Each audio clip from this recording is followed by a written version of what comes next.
गुरुभ्यो नमः अस्माद् परं गुरुभ्यो नमः अस्माद् सर्व गुरुभ्यो नमः श्रीमते रामानुजाय नमः श्री राधा कृष्णाभ्यां नमः लंबोदरं परम सुंदरम एकदंतं पीतांबरं त्रिनयनं परमं पवित्रम् उद्य दिवाकरं निभोज्वलं कान्तिकान्तं विघ्नेश्वरं सकल विघ्नहरणं नमामि अखंड मंडलाकारं व्याप्तं येन चराचरं तत्पदं दर्शितं येन तस्मै श्री गुरुवे नमः अखंड नारायणं नमस्कृत्यं नरं चैव नरोत्तमं देवीं सरस्वतीं व्यासं ततो जयमुदीरयेत् बर्हापीडं नटवरपुः कर्णकर्णिकारं बिभ्रद्वासा कनक कपीशं वैजयन्ती चामलाम् श्री राम राम रघुनंदन राम रामा श्री राम राम भरताग्रज राम रामा श्री राम राम रणकरकस राम रामा श्री राम शरणं भो राम रामा माता रामो मात पिता रामचंद्रा स्वामी रामो मत सखा रामचंद्र सर्वस्य मे रामचंद्रो दयालु नान्य जाने नैव जाने न जाने रामाय रामभद्राय रामचंद्राय वेद से रघुनाथाय नाथाय सीताय पतये नमः अंजनानंदनं वीरं जानकी शोकनाशनं कपीशमक्षहन्तारं वन्दे लंका भयंकरम् मूकं करोति वाचालं पंगुं लंघयते गिरिं यत्कृपातमहं वन्दे लंका भयंकरम् भक्त भक्त भगवंत गुरु चतुर नाम बपु एक इनके पद बंधन किए नासत विघ्न अनेक अखिल ही परतनीय पुरुषोत्तम परमात्मा गुड़गुड़ निलय कौशल्यानंद नंदन आनंद वर्धन श्री रघुनंदन माधुर्य लावण्य सिंधु सुधा रस सार सरोवर समुद्र भूत पंकज कौशल्यानंद नंदन माँ सुनैना की आंखों के पुतली का विदेह जा श्री जनक श्री अवध नरेंद्र नंदन श्री रघुनंदन माँ भागवती भास्वती माँ जगदम्बा वैदेही मैथिली श्री राम प्राण बल्लवी सीता जी और राम जी के चरणों में मेरा कोटि कोटि नमन तीनों मैया और चारों भैया के चरणों में मेरा कोटि कोटि नमन अनंत बलवंत गुणवंत श्री हनुमान जी महाराज के चरणों में मेरा कोटि कोटि नमन यहाँ उपस्थित जितने भी कथानुरागी है और जहां जहां तक मेरी आवाज जा रही है सबको मेरा कोटि कोटि नमन। सज्जनों, हम सब अत्यंत भाग्यशाली हैं जो श्री राम कथा का पावन संकल्प अपने हृदय में धारण किए हुए हैं। कहते हैं कई कई जन्मों के जब पुण्य उदय होते हैं तब जाके प्रभु श्री राम का यह सुंदर कथा हमें कहने और सुनने को प्राप्त होती है। यही बात प्रभु भोले शंकर ने पार्वती मैया से कहा, अति हरि कृपा जाहि पर होई पाव दे मार्ग सोई। एक होती है सामान्य कृपा जो हमें संसार से प्राप्त होती है। संसार से हमें धन दौलत रुपया पैसा पद प्रतिष्ठा सब कुछ प्राप्त हो जाता है, लेकिन सज्जनों एक बात ध्यान रखना, ये सारी सुख सुविधाएं तो हमें संसार से प्राप्त होती है, लेकिन प्रभु की कथा हमें संसार से प्राप्त नहीं होती। प्रभु की कथा हमें तब प्राप्त होती है जब खुद प्रभु की कृपा होती है। हम सब रामायण कह रहे हैं, रामायण सुन रहे हैं, रामायण पढ़ रहे हैं, रामायण का अर्थ आखिर होता क्या है? श्री रामस्य चरितान्वितम अयनम शास्त्रम, श्री रामचरित्र से संयुक्त शास्त्र का नाम रामायण है। रामायण, राम जी का अयन, राम जी का घर। श्री राम अयते प्राप्यते एन तद रामायणम, जिससे साक्षात प्रभु श्री राम की प्राप्ति हो उसे ही रामायण कहते हैं। सर्व पाप प्रसन्नम दुष्ट ग्रह निवारणम, यह सभी पापों को नष्ट करने वाली और रोगों से मुक्त करने वाली कथा है। संसार में ग्रहों की संख्या 9 है, जिनमें से कुछ पाप ग्रह होते हैं, दुष्ट ग्रह, जिसका काम है सबको परेशान करना, लेकिन उसमें से भी 2 ग्रह ऐसे हैं जो सबके कष्टों को हर लेते हैं, राम ग्रह और कृष्ण ग्रह। जब राम ग्रह कृष्ण ग्रह किसी भी चीजों को स्वीकार कर लेते हैं तो फिर इन दुष्ट ग्रहों की उनके सामने कुछ नहीं चलती। हम सब कथा कह रहे हैं, कथा सुन रहे हैं, कथा का अर्थ आखिर होता क्या है? कथा का अर्थ जो आनंद की स्थापना करे, जिससे मन आनंदित हो जाए, उसे ही कथा कहते हैं। संसार में रहकर भी हमें कैसे आनंद से जीना है, रोग मुक्त होकर, दोष मुक्त होकर, पाप मुक्त होकर, कैसे हमें संसार में आनंद से रहना है, यह प्रभु श्री राम की कथा ही हमें बताती है। पिछले कथा में हम सब श्रवण किया था कि प्रभु श्री राम, जनक जी जो थे वो एक प्रण रखे थे, एक रणभूमि में धनुष था, शिव का धनुष। उस जनक जी ने प्रण रखा था कि जो इस धनुष को तोड़ेगा, वैदेही की सीता जी की शादी इसी से होगी, सीता जी का विवाह। तो जहां रणभूमि था, रणभूमि में सारे योद्धा, जगह जगह से भगवान, दानव, दैत्य सब पहुंच चुके थे और प्रभु श्री राम भी वहां पधार चुके थे। अब देखिए आगे क्या होता है। जैसे ही महाराज जनक ने के सेवकों ने सबसे यह प्रतिज्ञा को सुनाया कि शिव जी का धनुष, शिव जी का धनुष जो है राजाओं का बल चंद्रमा के समान है और शिव का धनुष राहु के समान है, कि जो इस धनुष को तोड़ेगा वैदेही की विवाह उसी से किया जाएगा। अब सभी जो दानव देवता सब भेष बदल के आए थे, सब एक एक करके धनुष को तोड़ने आने लगे। धनुष तोड़ना तो दूर है, किसी ने हिला तक नहीं पाया धनुष को।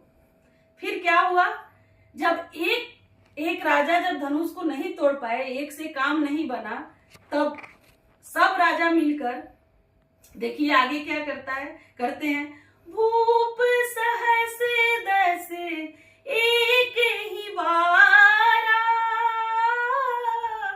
लगे उठामन टरई नटारा, डगई न शंभु रासन कैसे, कामी बचन सती मनु जैसे। भूप सहस दस एक ही टारा, लगे उठावन टरई नटारा। 10,000 राजा भी मिलकर धनुष को उठाने लगे।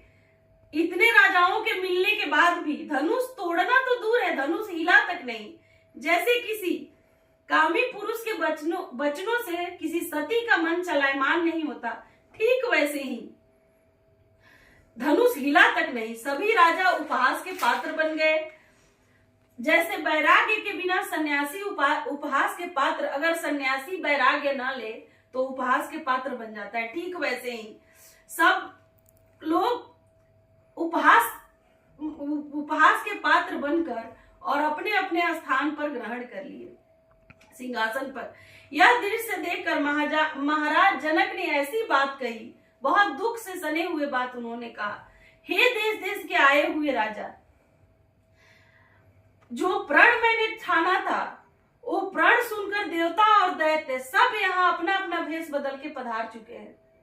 धनुष को तोड़ना तो दूर है, किसी ने हिला तक नहीं पाया। अगर मैं जानता कि यह पृथ्वी वीरों से शून्य है तो मैं कभी ऐसा प्रण नहीं रखता जिससे ऐसा धनुष यज्ञ मैं करता ही नहीं। मैं जानता कि किसी के अंदर इतनी ताकत नहीं है जो धनुष को तोड़ पाए। लगता है विधाता ने सीता का विवाह उसके भाग्य में लिखा नहीं है। जब ऐसे वचन जब जनक जी बोलते हैं, तजौ वास निज निज गृह जाहु, लिखा न विधि वैदेहु विवाहु। यदि मैं प्रण छोड़ता हूं तो हमारा धर्म नष्ट होगा। अगर मैं अपने प्रण से पीछे हट जाऊं तो जनता में गलत संदेश जाएगा कि जो मैंने प्रण रखा था वो प्रण से मैं पीछे हट गया, तो मैं भले मेरी वैदेही मेरी सीता कंवारी रह जाए पर मैं कभी अपने प्रण को नहीं बदलूंगा। भले मेरी सीता ऐसे रह जाए। जब ऐसे बात जब सभा में बोलते हैं कि पृथ्वी वीरों से शून्य है तो लक्ष्मण जी गुस्सा जाते हैं। क्रोध से सने हुए आंखें उनकी लाल हो जाती है, भौवें टेढ़ी हो जाती है। वह सभा के मध्य खड़े हो गए और कहने लगे, रघुवंश सिनी महु जह कोई होई तेही समाज अस कहीं न कोई। हे महाराज जनक, रघुवंशियों में कोई जहां जाता है जिस सभा में उस सभा में ऐसी बात किसी को बोलने की हिम्मत तक नहीं पड़ती। आपने जो बात बोल दिया है और खुद रघुवंशमणि श्री राम के सामने आपने ऐसे वचन बोल दिए हैं। तब लक्ष्मण जी ने राघव जी से कहा, जो तुम्हारे अनुशासन पावे कंदुक इस ब्रह्मांड उठाए, कांचे घट जिमी डारो फोरी, सकौ मेरु मुलक जिमी तोरी। तब प्रताप महिमा भगवाना को बापुरे पिनाक पुराना। यदि मैं आपकी आज्ञा पाऊं तो इस ब्रह्मांड को गेंद की तरह उठा लूं और कच्चे घड़े के समान इसे तोड़ डालूं। मैं सुमेरु पर्वत को भी तोड़ सकता हूं अगर आप मुझे आज्ञा दे। तो ये धनुष क्या चीज है? भगवान यदि आप आज्ञा दे तो इस धनुष को खेल खेल में ही तोड़ डालूंगा और बरसाती छज्जे की तरह इसे बहुत दूर दौड़ा के ले जाऊंगा और इसे तोड़ दूंगा। लक्ष्मण जी ने ऐसे वचन बोले। अगर मैं ऐसा नहीं करता हूं तो आज के बाद मैं तीर धनुष कभी नहीं उठाऊंगा। लक्ष्मण जी ने जब ऐसे बात बोले तो सभी मुनिजन देख के प्रसन्न हो गए। बाकी जितने भी राजा आए थे सब थर्राने लगे लक्ष्मण जी के वचन से। राम जी और मुनिवर जब देखे कि लक्ष्मण जी जब क्रोध में सने हुए थे तो राम जी ने उनको शांत किया और फिर अपने पास उन्हें बैठा लिया। विश्वामित्र समय शुभ जानी, बोले अति स्नेह में बानी। तब विश्वामित्र जी ने देखा कि शुभ समय आ गया है। तब वे स्नेह में बाणी से रघुकुल शिरोमणि को बोलते हैं कि हे श्री राम, अब आप तैयार हो जाओ और आप इस धनुष को तोड़ दो। आपके नाम से ही भव भय भंजन नाम प्रतापा। आपके नाम से ही भव भंग हो जाता है, भय भंग हो जाता है। शिव जी के धनुष को तोड़ने की आज्ञा देकर सारी जिम्मेदारी मैं अपने ऊपर लेता हूँ। आप अब धनुष को तोड़ो। सुनी गुरु बचन चरण सिरुनावा, हर सुबिसाधु न कुछ उर आवा। गुरुदेव विश्वामित्र जी के वचन को सुनकर श्री राम जी उनके चरणों में सिर नवाते हैं और फिर मन ही मन प्रसन्न होते हैं और सभा में उठ के खड़े हो जाते हैं। राघव जी ने अपने श्रेष्ठ चाल से सबको मोहित कर दिया। सब स्त्री पुरुष जब राघव जी जब सभा में खड़े हुए तो सब स्त्री पुरुष उनको देख के उनके तरफ देखने लगे, उनके सुंदर स्वरूप को निहारने लगे। वहां जितने भी स्त्री पुरुष बैठे थे जो राम भक्त थे वो लगे अपने अपने इष्ट देव का स्मरण करने कि हे भगवान, अगर इतना दिन मैंने आपका पूजन किया है तो यह शिव का जो धनुष है वह प्रभु श्री राम ही तोड़े। ऐसा सबने ऐसा लगे भगवान से सब लोग स्मरण करने। फिर देखिए आगे क्या होता है। इधर क्या होता है, सीता मैया की जो माता थी सुनैना माँ, वह मन में दुखी हो जाती हैं और कहती है कि जो बड़े बड़े राजा नहीं कर पाए, ये बालक क्या तोड़ेंगे धनुष को। हे सखी, नृपति का कोई भी इस समय नहीं समझाता है, यह बालक इस हठ योग्य कहाँ जो शिव का धनुष उठाता है। रावण बाड़ा सुर से योद्धा, हारे जब धनुष उठाने को, फिर समय नष्ट क्यों करते हो बच्चे को खेल खिलाने में। ऐसा वचन माँ सुनैना बोलती है कि इससे तो यही अच्छा है कि उत्सव समाप्त कर दिया जाए, प्राण अपना छोड़ योग बर से वैदेही का विवाह कर दिया जाए। सीता जी की मैया ऐसे बोलती है जनक जी को। तब सीता जी के मैया के बगल में एक चतुर सखी बैठी थी, वो भगवान की महिमा को समझती थी। वह बोली कि हे मैया, हमको विश्वास है कि यह जो शिव का धनुष है वह प्रभु श्री राम ही तोड़ेंगे, क्योंकि कहाँ घड़े से उत्पन्न हुए अगस्त मुनि और कहाँ अपार समुद्र, पर अपार समुद्र को अगस्त मुनि ने तार तार कर डाला। मंत्र छोटा होता है, लेकिन उसके उच्चारण से, उसकी स्तुति करने से भोले शिव, शंभु, ब्रह्मा जी, सारे देवता उसके बस में हो जाते हैं। हाथी इतना बड़ा है पर एक चींटी से हार जाती है। ऐसा मुझे पूरा विश्वास है कि ये शिव का धनुष प्रभु श्री राम ही तोड़ेंगे। सखी ने ऐसा कहा और माता सुनैना को समझाया। राघव जी धनुष की ओर बढ़ते देख माता जानकी भयभीत हो गई और मन ही मन अपने देवताओं को विनय करती हैं। इस प्रकार रघुनाथ जी की ओर देख देख कर सीता जी धीरज धरकर देवताओं को का स्मरण करती है और मन ही मन प्रसन्न भी होती है। यहाँ लक्ष्मण भैया देखा कि रघुकुल शिरोमणि धनुष को तोड़ने जा रहे हैं, तो लक्ष्मण जी बोलते हैं कि हे दिग्गजो, हे बड़े बड़े देवता, सब लोग अपने मन को थाम लो, आप लोग अपने को सावधान हो जाओ, क्योंकि मेरे भैया राम जी धनुष को तोड़ने जा रहे हैं। फिर लक्ष्मण जी को सबको सचेत कर देते हैं। सीता जी का एक एक क्षण कल्प के समान बीत रहा था। का बरसा सब कृषि सुखाने, समय चूके पुनि का पछताने।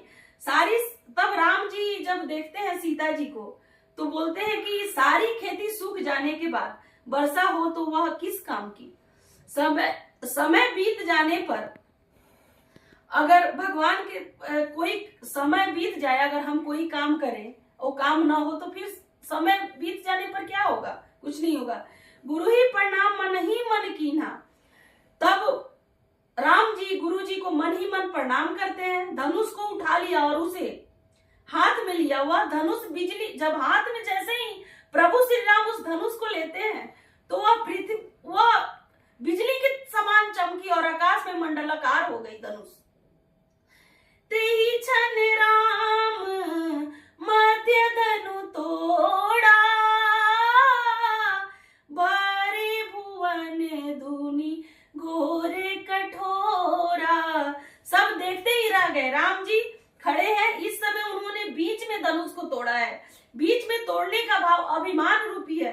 किसी भी व्यक्ति को जब अभिमान आता है तो वो मध्य आयु में ही आता है। तो भगवान किनारे से नहीं, बीच से ही धनुष को तोड़ दिए, उस धनुष के अभिमान को तोड़ दिए। पतले भाग को भगवान ने नहीं तोड़ा, बीच से तोड़ा, उनके धनुष के अभिमान को तोड़ा और चाप खंड तोड़ पृथ्वी पर डाल दिया।